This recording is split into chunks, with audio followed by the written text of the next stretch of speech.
today's special Zoom. We have two very special guests, and I do want to begin by welcoming all those that are watching on the different social channels.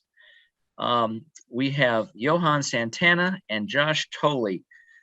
Both gentlemen, in addition to what we'll speak about, what we're commemorating, will be participating in Old Timers Day on August 27th. Josh has already agreed to actually catch because he still can. Looks like he can go the whole way. But really, it's really a pleasure to have Johan Santana, and he's a two-time Cy Young Award winner, four-time All-Star. Johan pitched 4 years with the Mets, including an All-Star season in 2009, posted a 2.98 ERA in 29 starts in 2010, but he will forever be remembered for his 134-pitch no-hitter on June 1st, 2012 versus St. Louis, the team's first no-hitter after 8,019 regular season games. And still to this date, there has not been a second one. So Josh Thole, again, thank you for joining us. Josh was drafted by the Mets in the 13th round in 2005. Played 8 seasons in the majors, including 4 in New York from 2009 to 2012. He caught Johan's historic no-hitter and was R.A. Dickey's personal catcher during his 20-win Cy Young season as well in 2012. So thank you, gentlemen. We are also here, of course, to talk about the upcoming ceremony, which will commemorate the historic no-hitter night. And it will take place on Tuesday, May 31st, prior to the 7:10 p.m. game that night against the Nationals. Tickets can be had for that game, as well as, of course, the Old Timers game at Mets.com/tickets. Appreciate inclusion of that note in all your coverage. And with that, I think we'll begin with Johan. Johan, before we take any questions, if I can allow you to speak a few words about this upcoming historic anniversary and celebration from that night, if you can recollect and share some of your thoughts. Well, I can't believe it's been 10 years almost, since we made history. Every time you look back, you think about it and you bring back those memories, and it's always like, wow, I couldn't believe I've done that, But it's part of what we do. It's part of history now. You get people, from time to time that they say hello to you and they talk about that. And social media, you get a lot of those. Most of the times, when the SNY, re-air the game, you get those messages back. So it's always cool to have that. I mean, it was a fun time and a memory that I'll never forget. Thank you, Johan. Josh, same question. If we could have you share some of your sentiments and thoughts from that historic night. Sure. Thanks for having me, everybody. Harold, Jay, appreciate it. And it was, as Johan echoed, 10 years. It truly seems like it was yesterday. It was, for me, going through and navigating the game, getting deeper into the game is what will always forever stand out. And as SNY was airing the no-hitter over the course of pretty much all winter, I would seem to find it once a week. I would go back and try to relive the game, and getting into the 7th, 8th inning, Johan still cruising, trying to figure out how we're going to navigate the pitch count thing was a special. That was probably more special to be able to help get him through to that point where not get into the 145 pitch mark. But it will be a day that it lives with me forever, and that's the only thing in my career that I do tend to talk about, because it is something that was very special to me. That's great. Thanks for sharing, Josh. And a reminder now for all the media that's joined us, please use the raise your hand tab at the bottom of the screen to ask a question. And with that, we are going to start with Eddie Coleman. Ed, your line is open. Hey guys, good to see you both. Johan, Hey, Josh, man. Hi, Eddie. how you doing, guys? You look Good great. to You look see like you, you're man. right now, man. First, I got a question for each of you. Johan, first. You won a couple of Cy Youngs, as Harold said. You had the pitching triple crown, I think, too, in 2006, strikeouts and ERA, and that. I just wondered, Johan, where this fits in your, pantheon of what you accomplished during your career.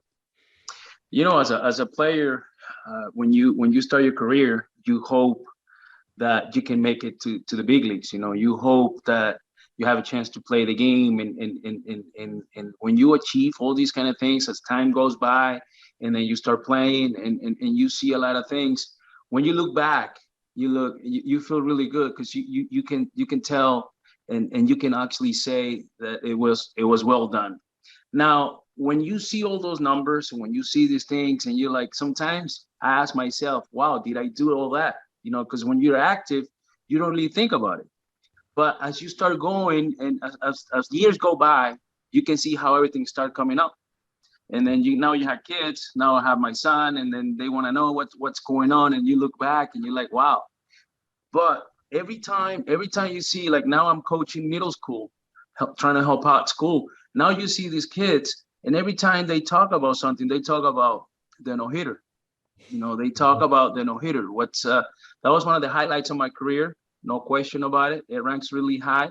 It's a performance, just a one game performance that took off, and then now it's there. But it always feels good, but it's definitely right down the top. And the other question for you, after the eighth inning, when you went in, what was the conversation with Terry about the pitch count at that point? No, he asked me how I felt. I said I felt good, and I was not coming out. And then he told me I was his hero.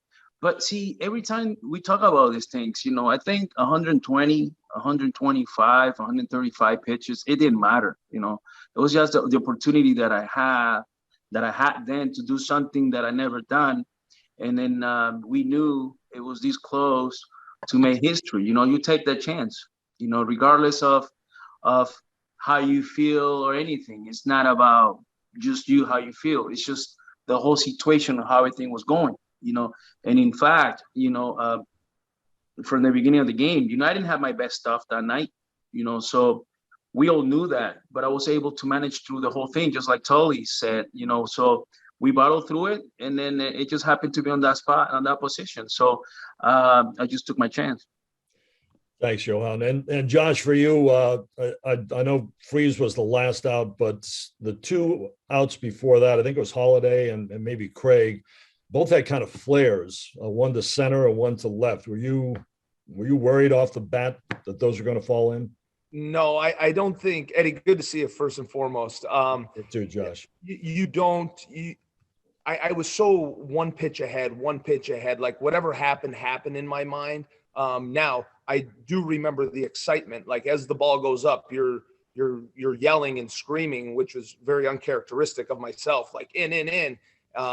So you knew that they were not squared up, they were not hit well, and those balls are the ones that will break up no hitters. Yeah. And you do hold your breath for a second, but listen, we had a speedy outfield. We had a good group out in the outfield. Baxter obviously came out of the game, but to fill the void, I think Torres came in to fill in for him. So we did have a speedy outfield, but I do remember clinching and holding my breath and yelling in a lot in that last inning. Nice, Josh. Good to see you guys. Good to see you, Eddie. See you. Thank you all. Next up will be Tony DeComo. Tony, your line's open.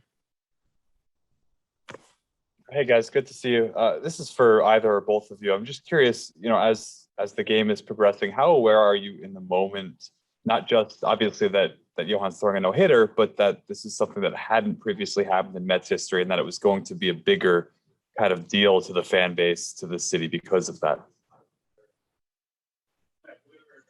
So you want to have that? I can take that one. Anthony, good to see you as well. It's funny because as we're going through the game, you're going pitch to pitch, out to out, inning to inning. And I didn't even realize until we came off the field that it was the first one in the history, really. I mean, the amount of arms that have come through there, the Ryans, the Seavers, I'm going to leave 1,000 people out, so I'll just stop there. Well, I mean, you think that this has never happened, and how this has never happened in the longevity of the Mets career was baffling to me. So at that moment, it hits even closer to home when you hear it put into those kind of terms. Yeah, I agree 100%. You know, we had like I say, I never had a thought that I was gonna throw a no-hitter that night. You know, it just happened. You know, in fact, the beginning of the game was kind of rough. You know, trying to command all my pitches and then couple walks and all that. So at that point, you like, hopefully, you know, I make it through 5-6 innings. You know, and then we go from there. But it just happened. It just happened. You know, it's one of those things that regardless, it doesn't matter what people say. That's something that you cannot just call it and do it. That's not how it works. You know, it just happened as you go, and you have to go one out at a time. Because just like you guys were talking about, you know, you can have the best night and you just got a little blooper and boom, it's over. You know, and you can still throw, you know, a great game and everything, but it doesn't matter. It's over. And then, or you're gonna have something where you don't feel your best, but everything works and it happened. And that's what happened that night. Thank you. Thank you, Johan. Let's next go to Mike Puma. Mike, your line's open. Hey, Johan, hope all is well. I'm just wondering, how much have you watched Jacob deGrom pitch, and are you surprised that he hasn't thrown a no-hitter yet? Well, you know, it's a great pitcher. He was a great human being, you know, because we hang out together when he was when I was rehabbing. He was rehabbing down in Port St. Lucie, and then I really think it's just a matter of time, you know. But again, just like Thole said, you know, all the amount of arms and everything that has gone through thousands, it's tough, you know. He has great stuff and he has everything that it takes to do it, you know. And then I think we're getting closer. I don't know when it's gonna happen. I mean, I cannot predict the future, but if I have to pick a pitcher that can do it, he's definitely one of them that can do it. Thank you. You got it, man. Josh Lewin will come to you next. Sorry, guys, had to unmute. Good to see you both. You look great. Hey, Question for both of you, and Josh, if you want to take it first, and Johan, you can follow up if you want. How connected do you guys still feel, not only to the Mets, but to Major League Baseball? Josh, I know you're currently doing stuff with the Players Association, so maybe you feel like you're still in it. But then Johan, you mentioned, you know, you're coaching middle school and all that, but that's not exactly the same as being in spring training. So just wondering how you both still have that connectivity going, if you do.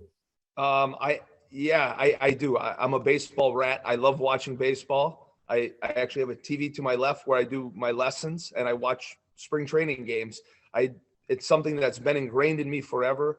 I think last year, being my first year out of playing, was it was just a transition year. This year is a little bit different for me.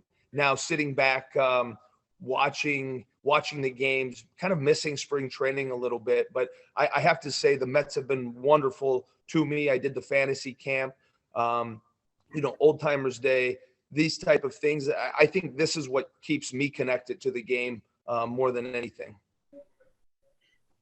And Johan? Well, for me, not as much as what Thole's doing, MLB, but I mean, last year with the Twins, I had a chance to do a couple games on TV and stuff, and get connected to and closer to the game is always good.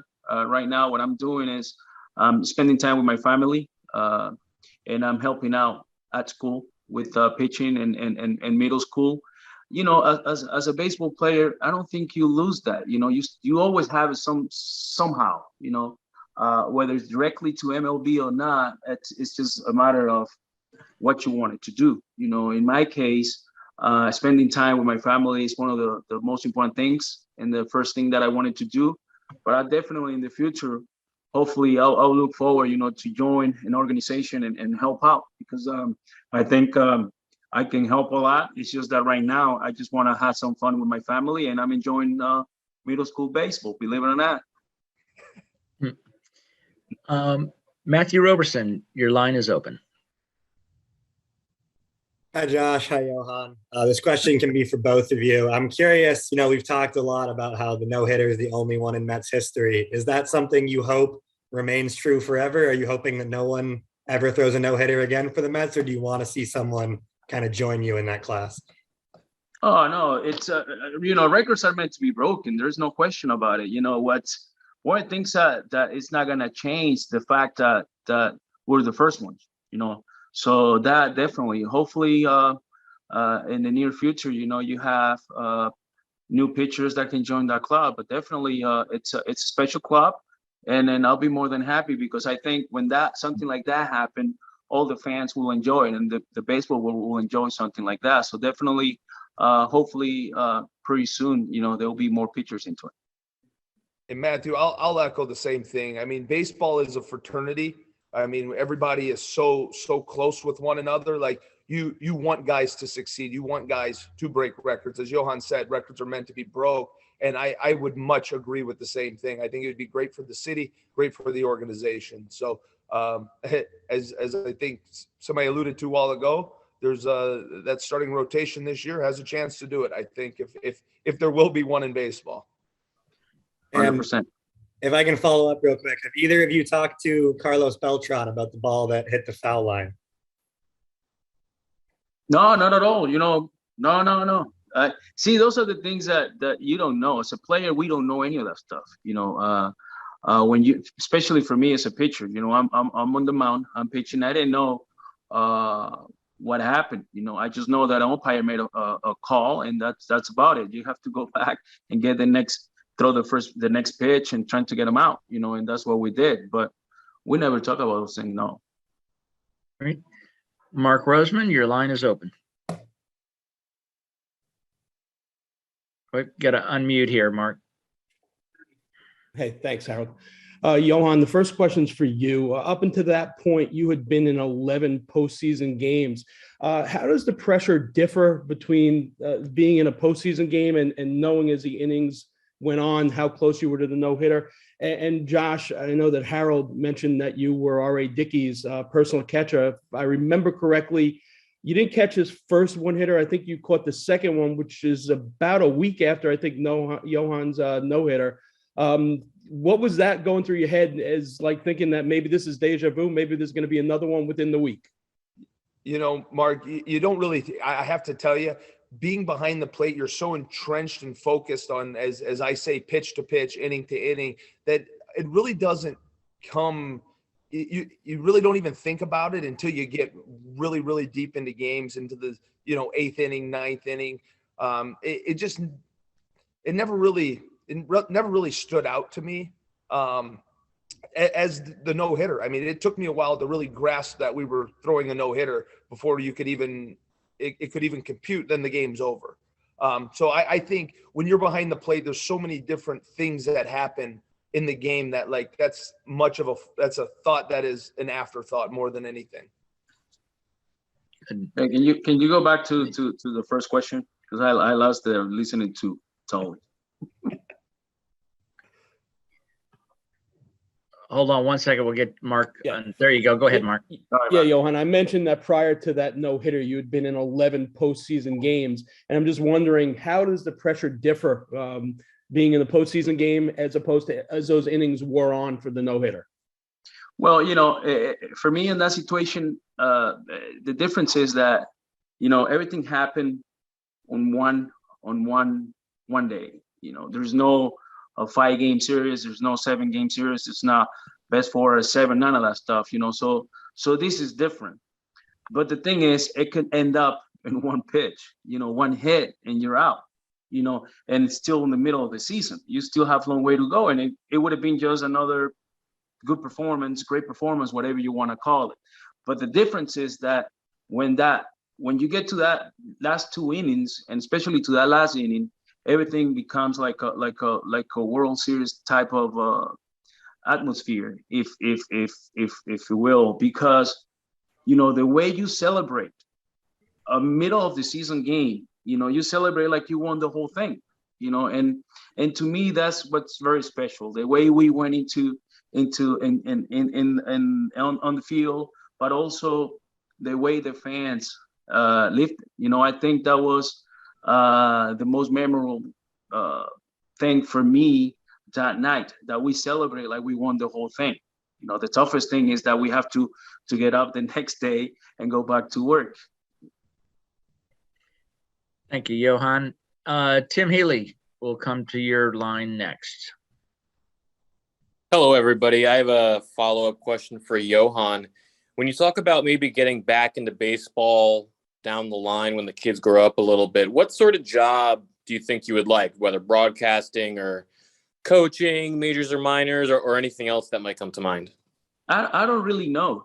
I think all I know, it's as a former player, you have a lot of knowledge. And then the other thing I can tell you, even though the game has changed, the way people look at the game and stats and stuff like that, you still need to have players that play the game, that knows what it takes to get on the mound, rather to get on the computer. That's my personal opinion. I think nowadays you got a lot of coaches that are good. They have a lot of knowledge. They know how to get a computer. But the question is, have they ever been on a mound, experienced something like that? So when you have both, what kind of player, what kind of coaching did you get? To me, and you can ask former players, to play the game, not now, but then, that I'm pretty sure they all agree with what I'm saying. I'm not trying to put any words on their mouth, but I think, when you play the game and you have knowledge, you have a chance to make people better. And that's just my opinion. Now, that being said, I'm here right now in Fort Myers, just living my life with my family, but I know at some point in my life, I want to continue doing what I love, which is baseball. And how much do you identify as a Met versus as a Twin? No, there's two different things, but I mean, two different moments of my career, but I loved every single minute that I spent on both teams, different fan base, different organization. But at the end of the day, when you go around and you go back and you think you think about what you did, and it is great. I've been with Minnesota. I was with Minnesota 8 years, but in the last few years, I always go back to do the Twins Hall of Fame, and it's always good when you go back and you see fans. I haven't had the chance to do that in New York, but I've been to New York, a few times after that no-hitter, not with the team, but when you go around and you see people and they treat you nice, that makes you feel really good, and that make you feel like, wow, I can believe I did all this, So, but it makes me feel really good and happy. Thank you. You got it. And time for looks like one final question from Jerry Beach. Go ahead, Jerry. Hey guys, thanks for taking the time today. My question is, back when Johan threw the no-hitter, it was very unusual to hear about pitch counts in a no-hitter, and particularly unusual for a pitcher to be lifted in a no-hitter. And since then, there's been 7 combined no-hitters. And I wondered, for both of you, what do you think of the idea of a combined no-hitter? And when you're watching games, if you're watching games or hearing about no-hitters in progress, do you think it back to your time together and hope that the guy pitching it can complete it? Well, you definitely hope that one pitcher can complete it. I mean, we can have an argument here and go back 30, 40 years ago, see how baseball was. I believe in evolution. I believe everything changed, no question about it, for the better. But when you go back, and you think about this, do you think it's going to happen again? We don't know. But at the end of the day, when you throw a no-hitter, whether it's as you as a pitcher solo or as a team or with your combined, at the end of the day, I think baseball wins, fan base wins, and that's what everybody wants, to win and enjoy that moment. And I'll say this from a catching perspective, to call a game and be part of that. I don't care if it was 8 pitchers or 1 pitcher. Right. It's obviously harder with 1 pitcher because you're rolling through the lineup multiple times. But from a catching standpoint, it's so hard to do. And I used to tell Mark Burley this, a guy that had a perfect game and a no-hitter. Like, being part of a no-hitter was by far one of the most challenging things of my career, navigating through the game. But throwing a perfect game would be, I mean, you have no wiggle room. I mean, you can kind of, you don't ever have to give in when you're in the midst of a no-hitter. When you're in the midst of a perfect game, like you got to be really fine and really calculated. So I do, to your question, Jerry, I think the idea of whether it's 1 or 5, 10, whatever it is, I think it's still a cool feat for all parties that were involved. Thank you very much for everybody's questions. Josh and Johan, thank you for the time and for sharing all these sentiments. A reminder that the ceremony to commemorate the 10th anniversary will happen on Tuesday, May 31st, prior to the 7-10 game versus the Nationals. Again, gentlemen, thank you very much. And